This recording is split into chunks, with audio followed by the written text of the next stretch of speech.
The many government officials who are present here and whom I've had the honor of meeting yesterday, the Minister for Defense, those in the Ministry of Education, those young men who are running Sonyo, and of course the leaders of the opposition, and distinguished ladies and gentlemen who have assembled here this early morning for us to share in some of the initiatives that we are undertaking as our modest contribution to the continent of Africa, and what the great politician of your country, Abdul Kadir Jirde, has described as the African way.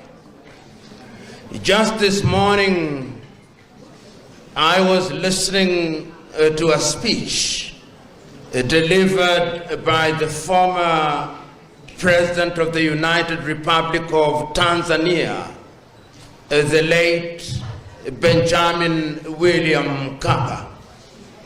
And what impressed me about the statement of Benjamin William Mkapa is his recognition and his reminder to his audience on that day that God, in his divine wisdom, creates people differently.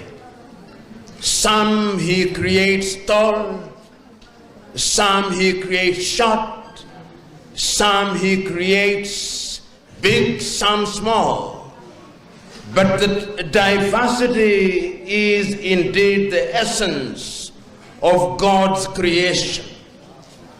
And just this morning, when I listened to the grand old man Jirde, he reminded us that Africa has become a marketplace of foreign ideas, which we as Africans, including those who are scholars and those who are in different parts of African governments, market as if they were God-given.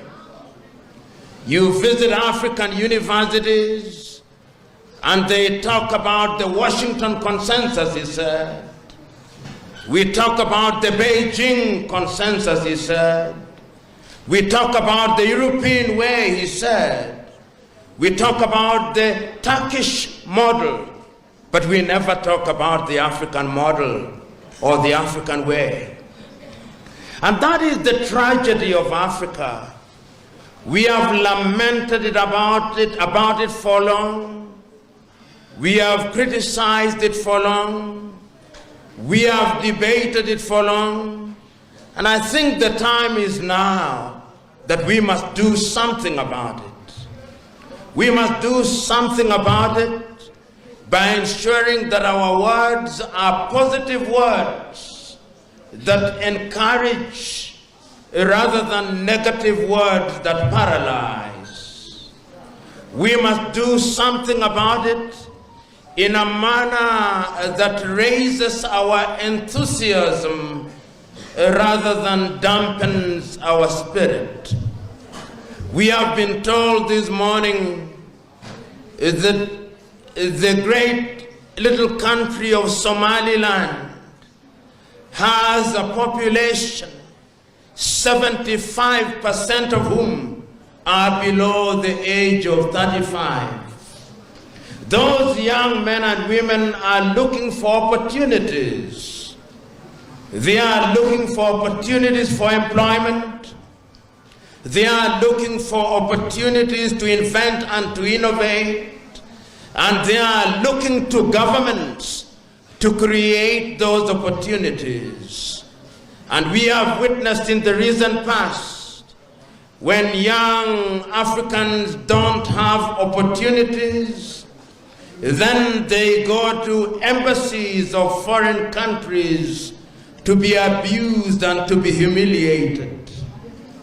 We have seen recently young Africans drawn from different parts of the continent, being abused and humiliated in Europe. We have seen them being abused and humiliated in the United States of America. We have seen them being abused and humiliated in the Arab world, because we in the continent have not created opportunities. And the time is now, therefore, for all of us who are of African descent to ask ourselves again the questions that were asked by our forebearers 60 years ago. Because when I listen to history and I read history, there is nothing new that we are saying. There is nothing new that we are saying that Nyerere did not say in 1960. There is nothing new that we are saying that Nkrumah did not say in 1963. There is nothing new that we are saying that Samora Machel did not say in 1970. There is nothing new that we are saying that Patrice Emery Lumumba did not say in 1961. But we repeat them because we have not done what we ought to have done. I hear so very eloquently, as early as 1951, the great men of Africa saying, let us give education to our young men and women that they may fight ignorance. 60 years down the line, many African countries cannot feed themselves.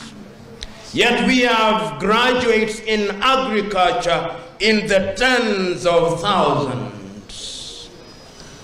I hear them telling us that when we regain independence, we shall be able to make our medicines.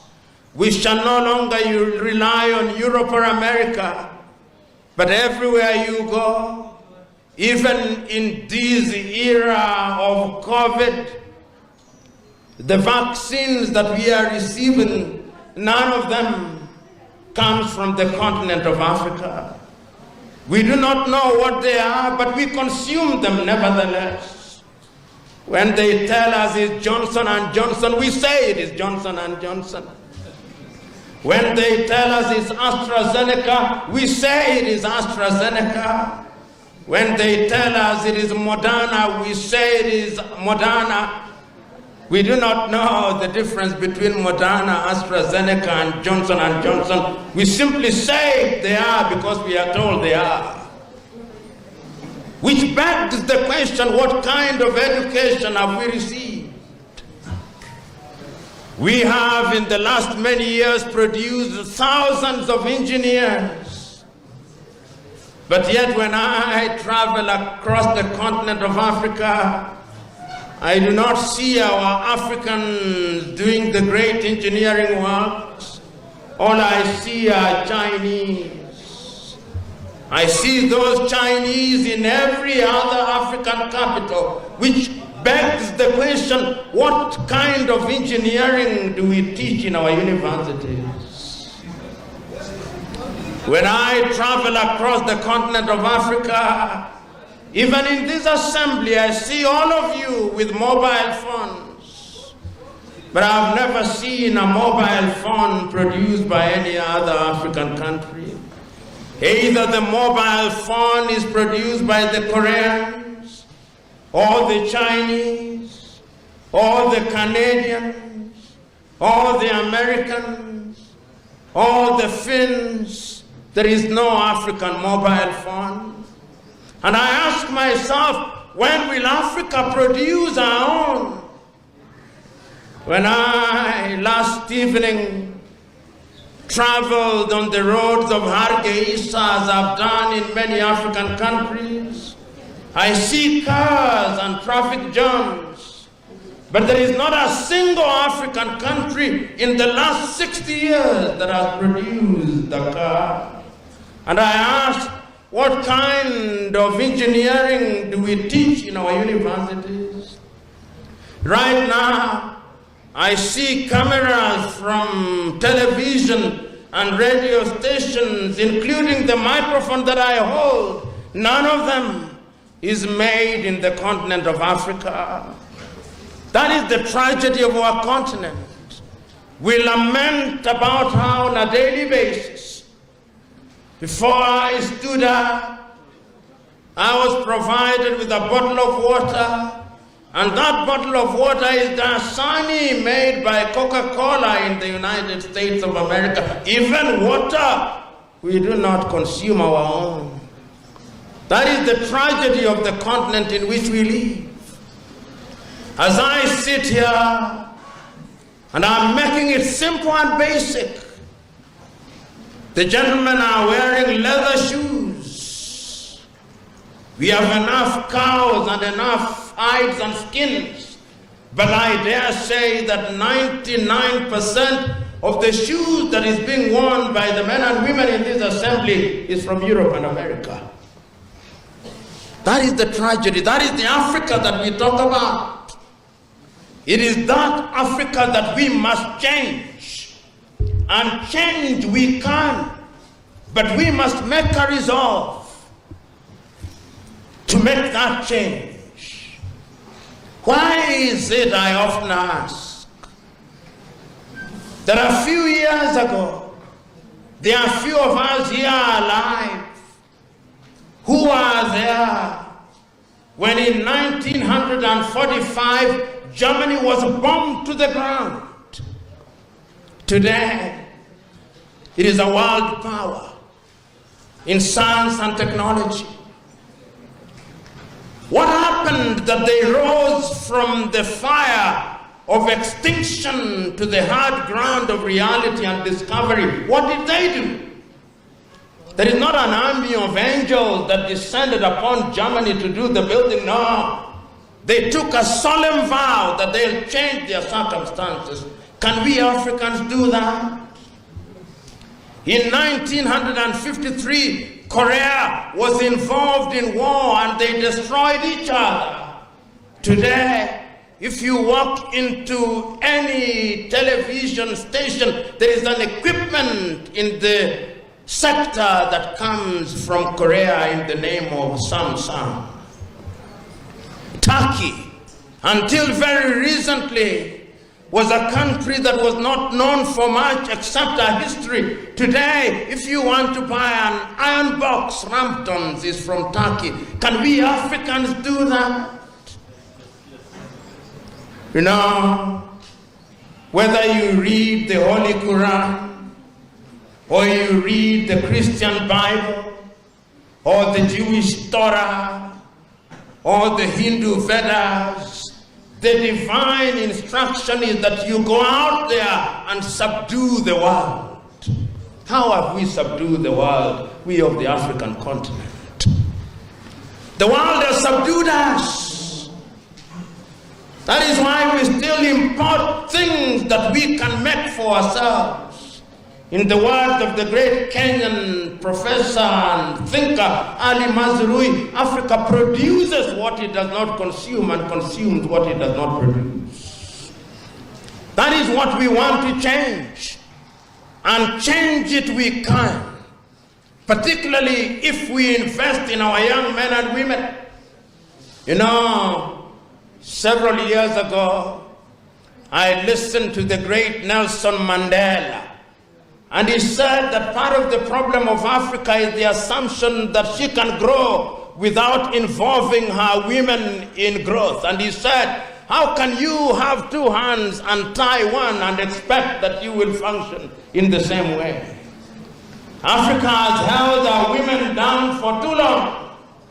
The time is now to release the potential of our women. Africa has held our hand down because she has denied our young people the opportunity to thrive and to survive and to deliver.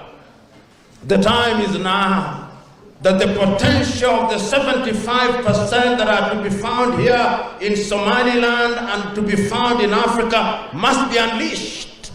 Because if it is not, then we will not subdue the world. The time is now for Africa to wake up. And the time is now for each one of us in this assembly to ask the question, what am I doing about it? You know, it is very easy to blame others. It is very easy to say that it's those in government who must do it, and they should do it because they collect our taxes.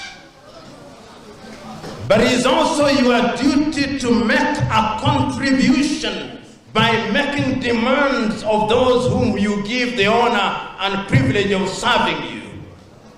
And if they don't serve you, you remove them via the ballot. And I'm very happy that here in Somaliland, you do it so very peacefully, unlike many African countries. You know, 2 weeks ago, I had the honor and privilege of watching a documentary. It was a documentary that was made by a Kenyan journalist. And he stood in the streets of Hargeisa. And there was a lot of money in the streets being sold. The money was there. And he reported that in Hargeisa, when the muezzin calls for prayer, people leave their money and they still come back and find it. And I said, let them try it only in Hargeisa. If they try it elsewhere in Africa, they'll never find their money. What I'm saying is that there is something that Africa can learn from Somaliland. There is something that Africa can learn from Somaliland. That even without resources, you can still make something out of little. That you can run things in a transparent manner, and that you can run a government with little resources and still deliver to your people. There is something that we can learn from Somaliland. And I'm suggesting that if we can learn something from Somaliland, it is possible that Africa and Africans can learn from Africans. And when we talk about the African way, we never ever say that Africa is going to shut herself out. No, we simply are saying that we are going to do what is necessary. What is good in America, we shall borrow it. What is good in the United Kingdom, we shall borrow it. What is good in Turkey, we shall borrow it. What is good in China, we shall borrow it, but we shall give it an African flavor. And that is what we are doing. That is what we are doing here by bringing Unity University, because we are very deliberate in our recognition that part of the problem of the African continent is our disunity. Africa is disrespected because she is disunited. The day that Africa unites, the day that Africa chooses to do things in a coordinated way, that is the day the world will begin to respect Africa. You know, many times I think about this continent, and I think about how often I think about our 1.4 billion young men and women. And I think about 54 countries that were artificially created by the Europeans in 1884. I think about our resources. I think about the gold that is to be found in Ghana. I think about how that gold is traded in London, not in Accra. I think about the coltan that is to be found in the Democratic Republic of Congo. And I know how that coltan is traded in Beijing. I think about cocoa in La Côte d'Ivoire. And I see how that cocoa is turned into chocolate in Switzerland, which does not produce even a single bush of cocoa. I think about tea that is produced in Kenya, and I see the British without a single bush of tea claiming that they have something called the English tea. I think about the coffee that is generated in Ethiopia and in Kenya and in Uganda, and I see Dormans in the United States of America saying that they have coffee. I think about the cotton that is produced in Egypt, and I know that if we choose to add value to the things that we produce, Africa can be great. But she's not going to be great because we give great lectures, no. Africa is not going to be great because we say that she should be great. Africa is going to be great when her young sons and daughters roll up their sleeves and they do something about it. You know, the Igbo in Nigeria have a beautiful saying that if you think you can shake a big tree, the only thing you end up shaking are your buttocks. And there is wisdom in that saying. If we want to shake a big tree, we must all join our hands together. And it's only in joining our hands together that we shall make Africa great again. Because there was a time when Africa was great. And if you want to be romantic about history, you can go to Egypt of old, you can go to Lalibela in Ethiopia, you can go to the Monomotapa Empire in Zimbabwe, you can go to Benin in Nigeria, but being great in the past means nothing if we are suffering now. So let us celebrate our history, but let us make our present great. And that is what brings me to the initiative that we are involved in here. The initiative whose agenda is to plant a seed of education which will, in the fullness of time, eliminate ignorance. I was talking to a friend of mine who is here in Hargeisa. I'll not name him so that you may not recognize him. But he was telling me that when his factory breaks down, he has to go to Dubai to bring somebody to repair things. How I wish that we could have technical education, that we have our own plumbers, that we have our own mechanics, that we have our own people who are capable of doing the things that we are inviting others to do. The question today, therefore, is, what are you going to do about it? You know, if you allow me to say this, I'm a juvenile student of Islam. And I want to conclude my submission by making reference to Islam. When the Prophet Muhammad, peace be upon him, received the word, he went into the caves, and historians will report to you that he was illiterate, and that he saw something and he was told, Iqra, read, and the world has never been the same again. He was a man such as you and me, divinely appointed to achieve a task. What can you do if you believe in God? If you genuinely believe in God, can it not be done? That is the spirit that I'm asking you to embrace.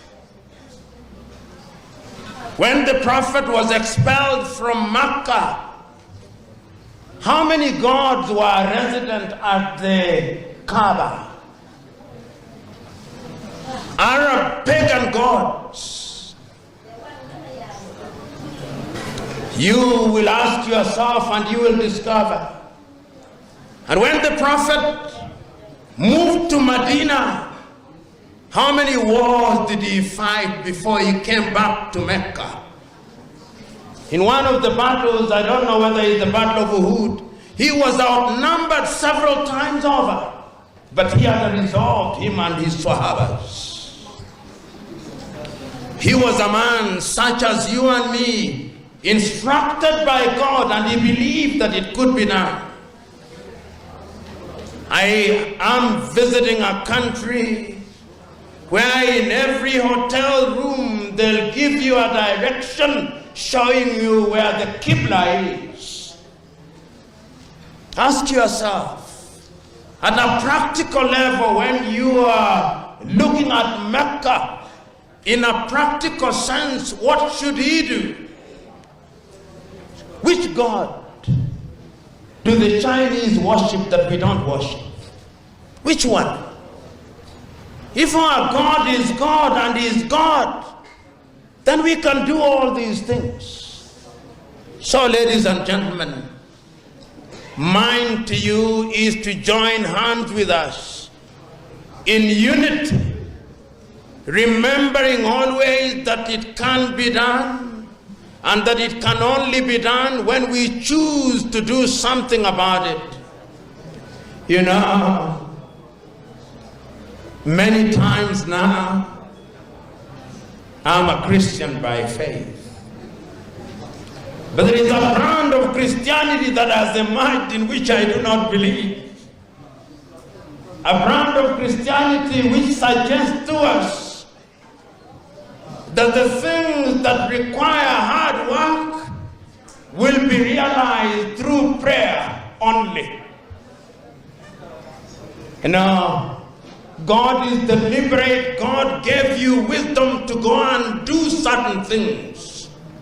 So if you sit down as a prayerful person and you say, I'm going to pray that the Mansour Hotel will descend from heaven, it will never. You must take stone upon stone that you may build Mansour Hotel, and God will help you in the process. If Africans believe that they'll pray that microphones will fall from heaven, no, it will not. We've got to work at it. So this belief that I see amongst African countries now, if you go to many African countries, there are many prayer sessions. People pray overnight in the belief that theology will solve their technological problems. No. Theology is not in the business of solving your technological problem. It is universities that are going to do that. It is the governments that are going to do that by ensuring that you allocate research money to people to engage in research. So that if it is at Unity University or the University of Hargeisa, those of you who are in departments of education, you must give your intellectuals money so that they engage in research, so that they can produce things that ought to be produced. I conclude by saying the time has come that we must not import this from Saudi Arabia or from Dubai. Surely, must we do this? Must we? We who are here. The time has come that we must not import perfume from France, surely. The time has come that we must do things for ourselves. The time has come, and the time is now, and it is you and me who must do it. Because sometimes, if I'm allowed a little imagination, on the day of judgment, God will ask us, what did you do while you are on earth? What will you say? While you are on earth, what will you do? What will you say you did? Say you tried to go to the United Kingdom, is that all you will say? Will you say that you tried to go to the United States of America, is that all you'll say? I want you to say something different. Say that I tried. Say that I went to school and tried to improve agriculture. I went to school and I tried to improve the roads. I went to school and I tried to improve our circumstances. I went to school and I tried, and Somaliland and Hargeisa are the richer because of me. God bless you.